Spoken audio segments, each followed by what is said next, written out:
Madame, mademoiselle, monsieur, bonjour. Dans cette 5e partie consacrée à la Grande Vague belge, je souhaite vous parler aujourd'hui d'un événement très important qui s'est produit dans un pays voisin, notre pays, la France, le 5 novembre 1990.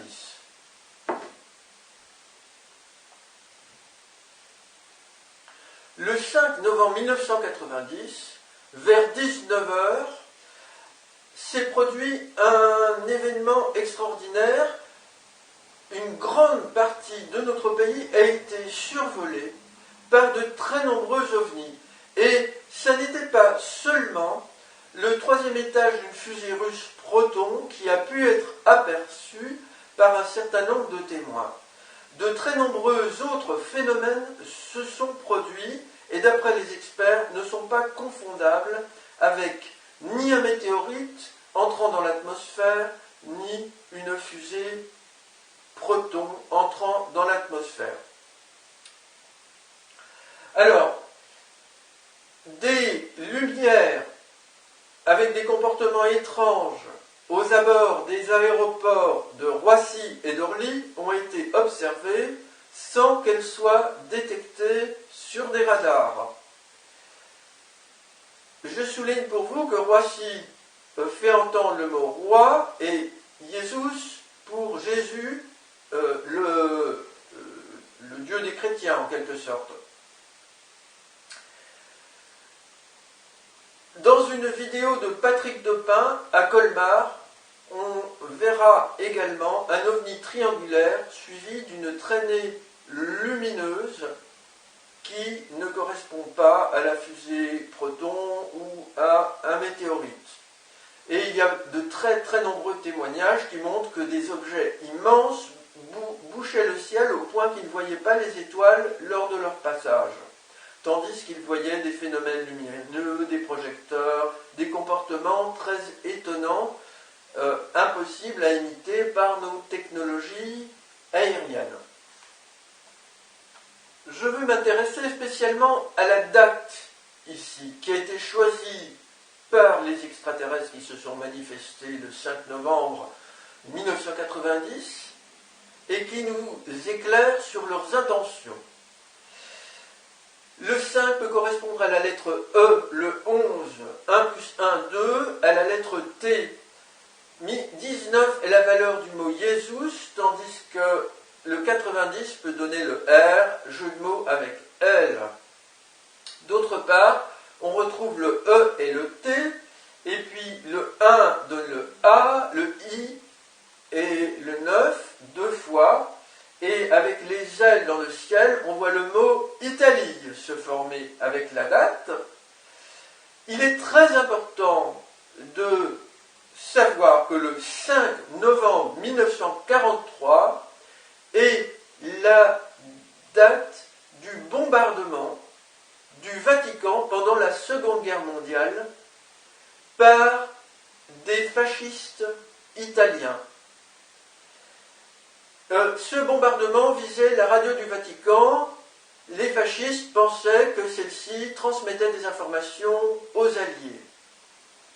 Le bombardement n'a pas fait de victimes, toutefois il a fait des dégâts matériels et il n'a pas atteint son objectif, à savoir la radio. Le jour de la Sainte Élisabeth, le 5 novembre est important aussi, car Sainte Élisabeth était la mère de Saint Jean-Baptiste, un apôtre qui a fait le baptême de Jésus, et quand il est question du baptême, il est question du Saint-Esprit, de Dieu, et donc de la Sainte Trinité. Ceci est pour moi une imposture. Chacun est libre d'y croire. Élisabeth signifie Dieu est ma subsistance et ou Dieu est ma promesse, et des crop circles ont été signalés cette année-là, en 1990, dans des champs en Angleterre. Vous savez que Élisabeth II est la reine d'Angleterre. Alors, de nombreux ovnis lors de cette grande vague du 5 novembre 1990 ont été observés de formes très variées. il y avait des ovnis triangulaires, comme dans la Grande Vague belge, mais la Grande Vague belge également a comporté d'autres formes d'ovnis. Et ce fut le même cas en France, mais avec des ovnis d'une taille particulièrement gigantesque selon de nombreux témoignages. Dans la vidéo de Patrick Dopin à Colmar, on peut voir un ovni triangulaire avec des points lumineux à chaque angle, et puis plus loin dans le ciel, une sorte de traînée. Je peux faire un parallèle très intéressant et je pense très important ici avec un crop circle extraterrestre réalisé à West Kennett Long Barrow en 2013. Je mettrai en lien ce document dans le dossier de la vidéo. Du 5 novembre 1943 au 5 novembre 1990, il y a exactement 47 ans. Ce 47 est important car le 4 juillet, de nouveau le 4 et 7, 1947, la nuit, un crash d'ovnis extraterrestre s'est produit à Roswell. Je vous renvoie au livre Roswell la vérité de Gildas Bourdet, paru en 2017. Ce crash d'ovnis s'est produit près de Roswell et de Corona, tout près de la base de Trinity Site, base de laquelle sont parties les bombes nucléaires qui ont détruit les villes japonaises d'Hiroshima et Nagasaki. Et cette base s'appelle donc Trinity Site, remarquez le mot Trinité ici. Alors j'ai découvert quelque chose qui me semble très important et à mettre en correspondance avec la grande vague en France du 5 novembre 1990, le mot bombardement, qui se termine par un T mais écrit symboliquement comme une croix de Jésus-Christ, vaut 47 jusqu'à la lettre N avec les valeurs réduites des lettres. Il y a donc ici un message que l'on pourrait deviner: le Sauveur arrête les guerres. Voici la seconde partie. Alors, peu après que j'ai fait ces découvertes, je suis complètement éberlué d'entendre les rapports dans les médias du discours de M. Macron à la conférence des évêques de France au collège des Bernardins le lundi 9 avril 2018, c'est-à-dire lundi de cette semaine. Aujourd'hui, c'est vendredi 13 avril 2018. Voici un dessin qui représente le discours de M. Macron au Bernardin d'après une photographie. Ici, on voit plongeant l'extrémité des nervures conduisant à des ogives, les fameuses voûtes en ogive. Ici, le symbole de Jésus dit aussi le poisson, avec la croix de Jésus-Christ, et puis Jésus qui règne sur le monde, et puis des sortes de morceaux de croissant de lune qui font le tour. Conférence des évêques de France, M. Macron, de drapeau, point de lance. À 15h30, le lendemain, une ogive de munitions inertes tombe d'un Mirage 2000 qui se dirigeait vers Suippes à Reims sur la ville de Nogent-sur-Vernisson. Et cette ogive pénètre à l'intérieur d'une usine Forestia et blesse 2 employés. L'armée a présenté ses excuses. Alors, regardez bien, 15h30, je fais le parallèle ici, là la tête du poisson, 15, et puis ici, la croix plongeante, 30. Le 153, c'est un nombre très important pour les chrétiens, car dans l'évangile de Jean, celui-ci, apôtre du Christ, auteur de l'Apocalypse, rappelle, lors de la pêche miraculeuse, que Simon-Pierre, le futur fondateur de l'Église, désigné ainsi par Jésus, avait pêché lui-même, miracle provoqué par Jésus, 153 poissons. Le 153, c'est la somme des chiffres de 1 à 17, que l'on peut disposer en triangle, donc 17 de chaque côté. Rappelant ainsi la Trinité, mais avec notre alphabet. Le 17, c'est la lettre Q, et qui se poursuit par RST, qui peut faire penser à Christ et U pour unité. Mais le triangle, c'est le V, 3 fois avec ses 3 angles, et ici associé à la lettre Q.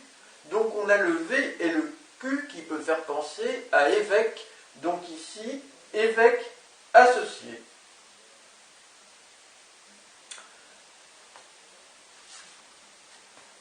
L'évêque est un superviseur dans l'Église. Donc superviser, c'est-à-dire voir de haut.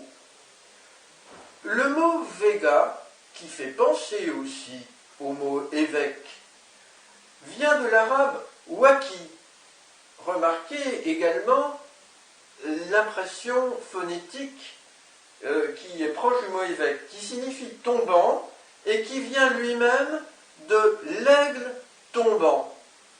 L'aigle est le symbole de Jean, l'apôtre de l'Apocalypse, mais aussi de Jésus et de ses disciples.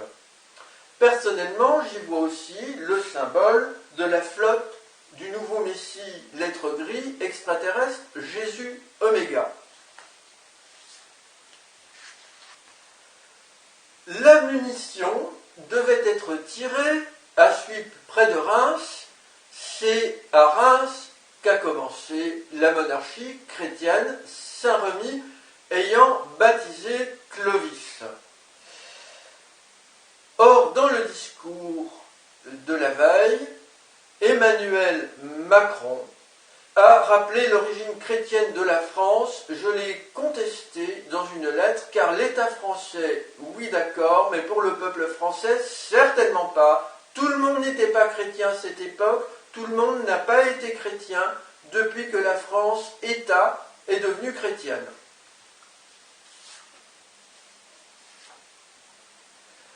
Je m'intéresse au nom du drame Nogent-sur-Vernisson. Unité, Jean, Jésus, Sauveur, Renaissance. Jésus, en anagramme, ovni, unité, tonnerre, guerre. Évêque, Trinité, trahison, source, trahison de la source divine. Ici, ogive, Seigneur, tonnerre, usine. Et également faisant tourner la lettre E pour le M, ministère, mensonge sur ovni. Et VSN pour Vishnu, harcelé par les extraterrestres et abandonné par l'armée française, les extraterrestres pro-Jésus, je précise ici, c'est-à-dire Kalki, c'est-à-dire moi-même. Je vous remercie pour votre attention. J'allais oublier, le 7 novembre 1990, un énorme ovni en altitude, pendant 3 heures, se déplaçant très lentement, au-dessus de la place Bonaventure à Montréal, au Canada, a été observé par de très nombreux témoins. Je rappelle que le Canada a pour chef d'État la reine Élisabeth II. Il est fait à nouveau ici allusion, je pense, à la monarchie chrétienne qui est la meilleure potentialité avec le Vatican, que l'envahisseur pro-Jésus trouve des soutiens reconnaissants pour être accueilli officiellement. Madame, mademoiselle, monsieur, je vous remercie pour votre attention.